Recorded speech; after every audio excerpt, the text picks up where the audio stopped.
Hey Han, I'm Chloe and this is the aerial front hook and aerial back hook tutorial. My mission is to share my passion for pole dancing and make pole dancing easy to learn and accessible. This is the 49th video of the beginner pole trick tutorial series. In order to maximize your training out of all the videos, I highly recommend you to start from the very first video of this playlist, as the tricks will be a progression of the video before. The aerial front hook and aerial back hook is a very versatile trick.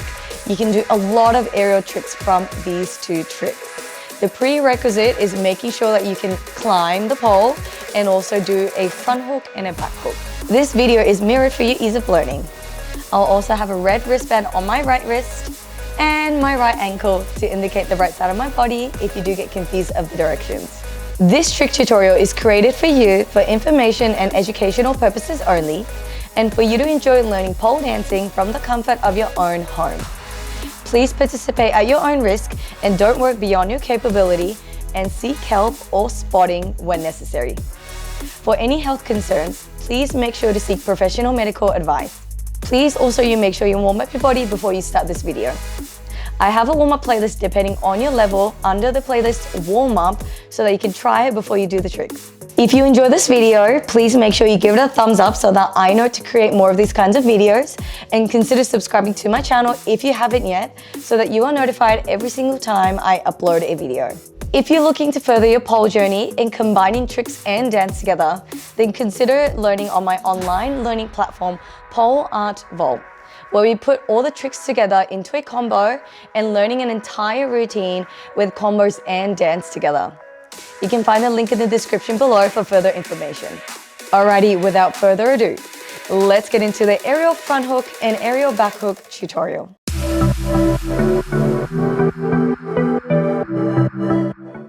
Alrighty, let us get into our conditioning. For conditioning today, we are going to do our knee lock pull-ups from a climb. So we're going to do one static climb. From there, you're going to make sure that you pull yourself all the way up so that your hip and your chest is all the way up the pole. From here, hands in front of your chest, and then you're going to sit your bum down, and then you're going to pull back up. Down, back up. So, if you can do this consecutively, you can do this consecutively. If not, you can do them separately. Now, I have done these conditioning exercises in the past, so just make sure that you've watched the static climb or spinning climb tutorial before you try this tutorial, and that's going to help you a lot. So, let's try 3 consecutive climbs, or not climbs, knee locks. So, coming into your climb, hand in front of your chest. Good, you're gonna pull back down, pull back all the way up, down, and up. Good, last one. Beautiful, good, well done. Ooh, it's good conditioning, isn't it? Just also really make sure that your hands are in front of your chest. That's gonna help you a lot with getting the correct muscles that you need for the climbs. Alrighty, let's try it on the other side. Coming into your climb, hand in front of your chest, bum away, tummy all the way. Good, 2, and last one. Nice, well done. That is the conditioning done. Alrighty, so let us get into our aerial front hook and aerial back hook.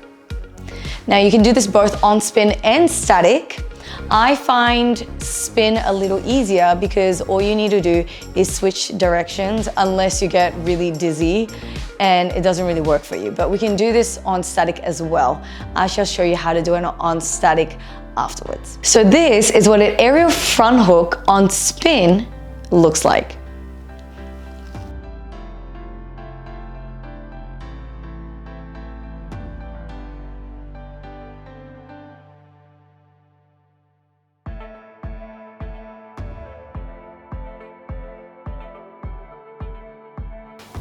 And this is what an aerial back hook on spin looks like.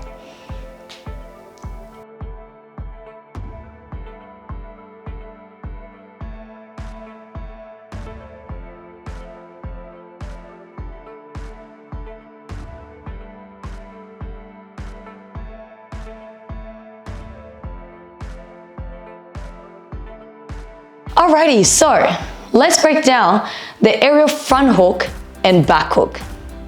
Now, before we get started, we want to always make sure that you know which hand and leg is your inside hand and inside leg for this one. So, for instance, if you are spinning forward, then that means that your inside hand, if I'm standing on the left side of the pole, is going to be my right hand and my right leg. Now, if I were to turn it into a back hook, that is going to be a different thing because that means I have to turn back.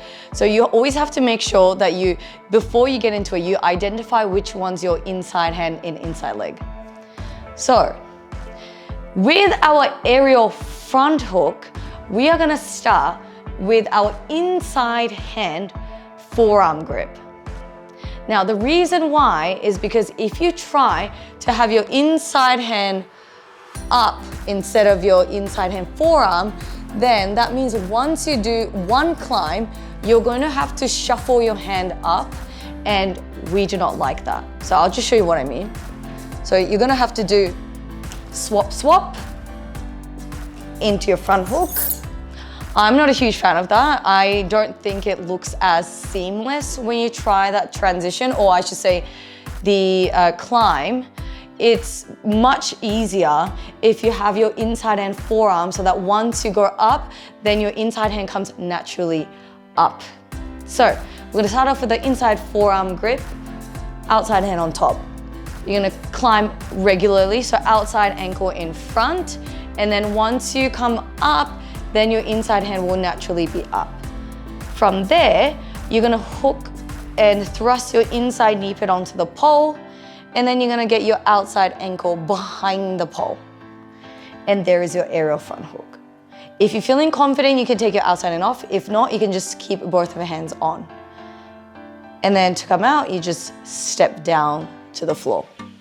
Now, with your aerial front hooks and back hooks, we obviously have different sort of like variations that you can do. So make sure that you watch the variation video that I made for you, and that's going to help you with a few ideas that you can do in terms of your front hooks and back hooks. Alrighty, so let's try this together. So inside in on the pole, outside in on top. We're going to do our aerial front hook. Spinning climb, tucking your knee nice and high, inside in comes up. You're gonna swap your legs, so inside knee pad comes onto the pole, outside leg goes behind. Thrust your hip forward, kick your ankle to your bum, and then there's your aerial front hook. To come out, grab the pole back into your half bracket, and then you can step out. Well done. Let's try it on the other side. Inside in on forearm, outside in on top, spinning climb. Outside hand comes on top.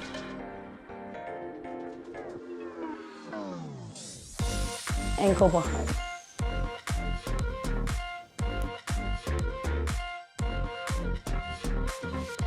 Well done. So there's your aerial front hook. Now let's try our aerial back hook. So if we are to go into an aerial back hook, that means our other hand and leg is going to be our inside hand. So that means I have to hook my left knee and left hand comes up, spinning backwards if I'm on the left side of the pole. Now, this time around, we are going to start with our either a half bracket or forearm grip with our other hand on top, because we want to end up with our inside hand on top, which is our left hand if I'm on this side of the pole. So, making sure that you turn back. So once you come up from here, so rather than spinning forward, we want to turn back to here and then hooking our inside knee pad onto the pole. So let's try this together. Into your half bracket or forearm grip, whichever you prefer, into your climb. Outside hand comes on top, straight into your forearm grip.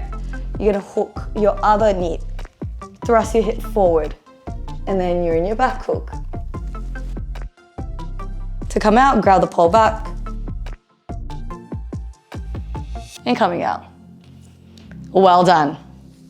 Let's try it on the other side. So into your half bracket or forearm grip, whichever one you prefer.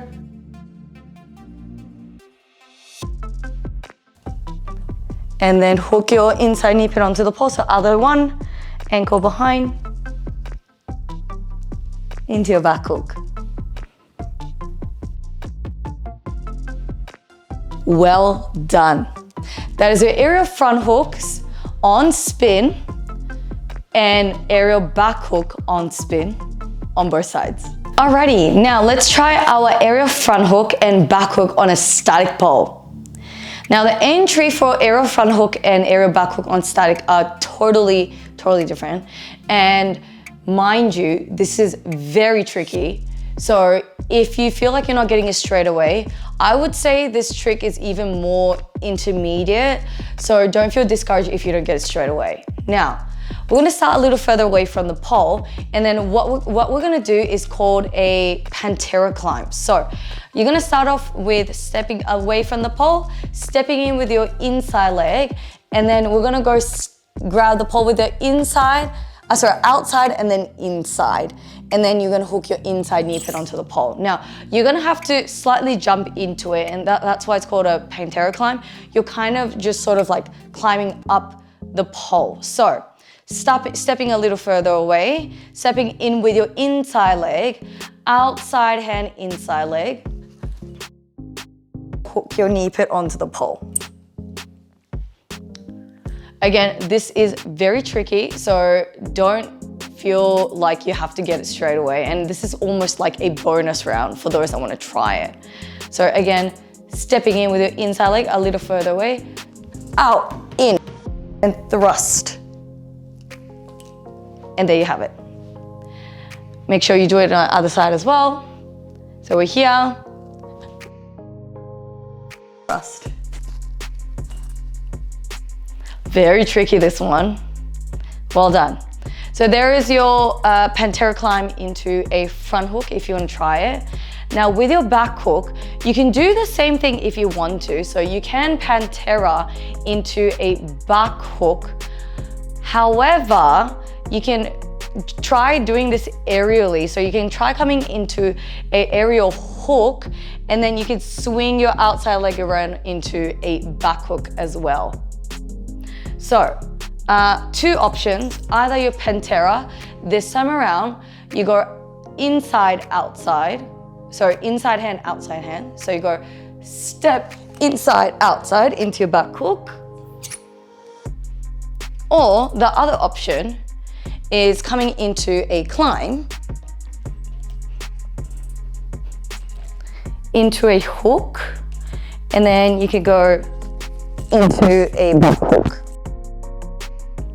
So if you were to do the second option, you want to make sure that you come into sort of like a side sit position.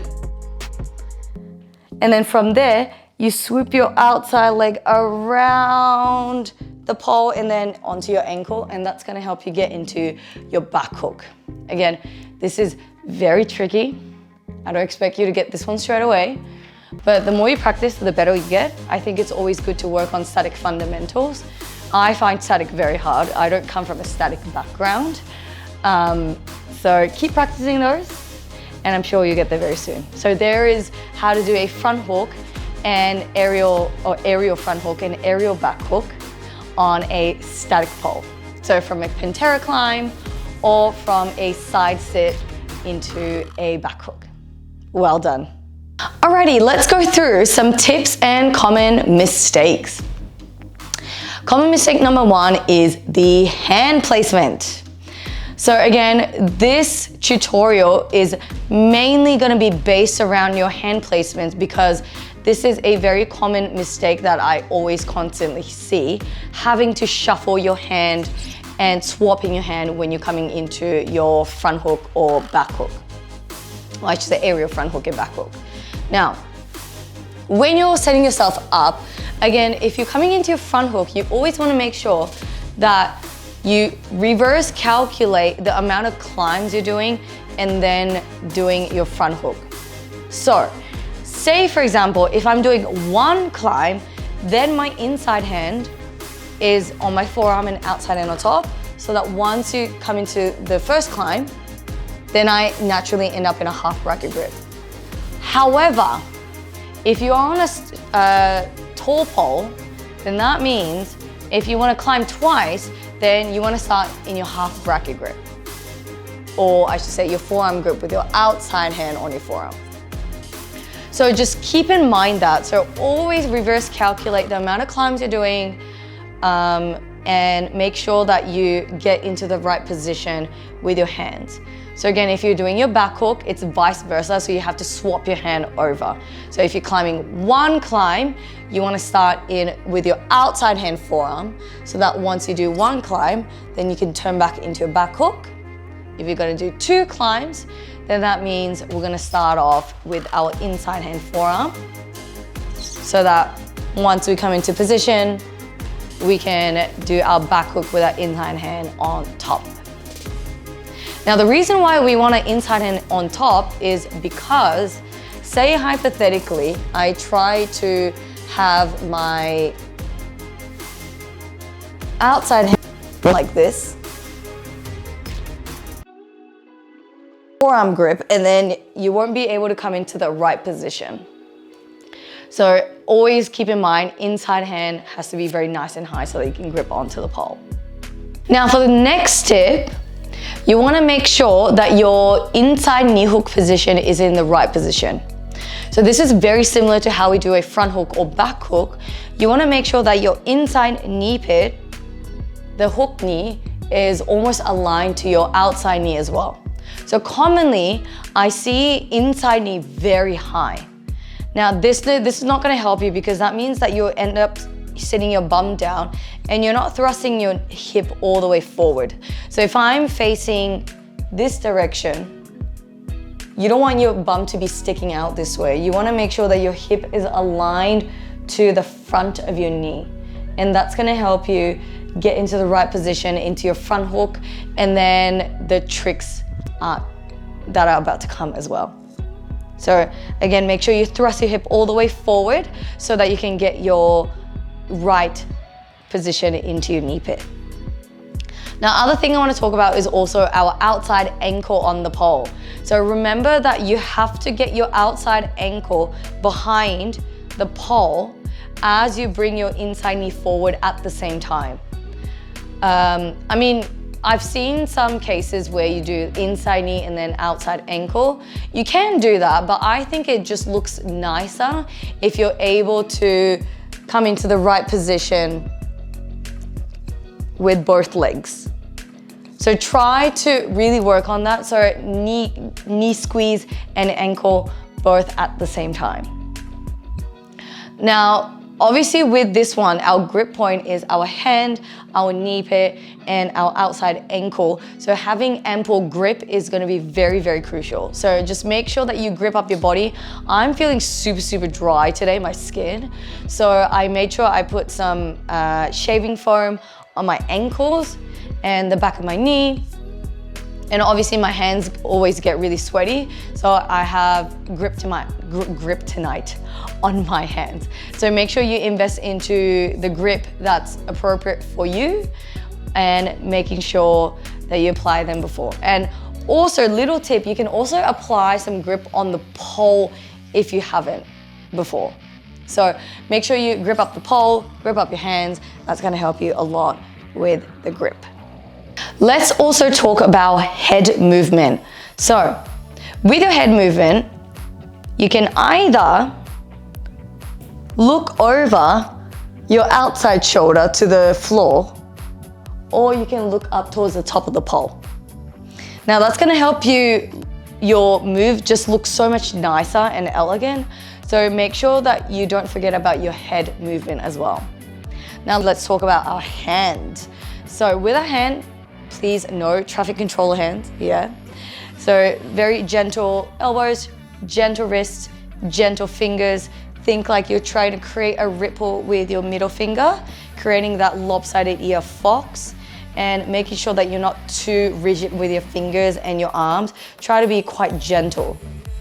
Yeah, so if you're trying to come into your front hook or aerial front hook, you can either just keep your hand there, so you can glue it there, or you can just bring it up and over, yada, yada, yada. That's gonna help it look extra pretty. Now also, let's just talk about lastly, the knee squeeze, because with the knee squeeze, you wanna make sure that you're really thrusting your hip forward and kicking your ankle to your bum. And that's how you're gonna get all that grip. So commonly I see grips like this. That's not gonna help you with getting into the right grip. So make sure you thrust and kick your ankle all the way towards your bum as much as you can. And those were all the tips and common mistakes I wanted to go through. Alrighty, before I let you go, a little tip for you today. So a tip I have for you, since we are 49th video deep into a beginner pole trick tutorial series, is to start really working on your flexibility. Now, when I mean by flexibility, obviously it comes with multiple different reasons. One of the reasons is because tricks just look pretty. Other thing is also injury prevention. So if you don't have the mobility to be able to do some tricks, then it's gonna be very hard for you to be able to achieve that trick. So you want that flexibility and mobility to be able to achieve that trick. So say for example, with pole dancing, a lot of it is shoulder mobility, upper back, lower back, legs, splits, all that stuff. Now lastly, it is because some of the tricks actually require to be able to be flexible, especially when you go into intermediate and advanced tricks, which is coming up very soon. So the best way for you to achieve your flexibility, in my opinion, is to work on your flexibility every day or at least 5 to 6 times a week, but very short. Like you don't have to keep it super long. I would say 10 to 15 minutes every day. That's gonna help you, at least in the long run, improve your flexibility and mobility. Now, if you really wanna achieve good flexibility, then you'll have to obviously work on it a bit more than that. But if you were to start now, I would highly recommend you to start incrementally. Now, my way of doing my flexibility is I always work on not just pushing myself into positions, but also working on active and passive flexibility. So if you need any sort of trick tutorials or video tutorials for flexibility, I have them on sale, or otherwise, you can also look up some flexibility tutorials online on YouTube. I have some warm-up and also flexibility tutorials on YouTube as well. So make sure you follow them, and also don't forget to actually decompress after as well. So when I mean by decompress, sometimes it's not just your flexibility that's the issue, it's stiffness. Flexibility and stiffness are different things. So some people are just really stiff because maybe they just go to the gym very often, so then your muscles get super stiff. Maybe you're not working on releasing all that muscle stiffness. So sometimes you just need a foam roll to get rid of all that stiffness. So make sure you work on your flexibility, so active and passive, and also decompressing after. So really working on rolling on your foam roller all over from your neck, shoulder, back, hips, quads, hamstring, everything. And that's gonna help you increase your flexibility. Thank you so much for joining me in the aerial front hook and aerial back hook tutorial. I hope you enjoyed it, and I shall see you in the very next tutorial. Bye! Out of your chest. Fuck, I have no grip.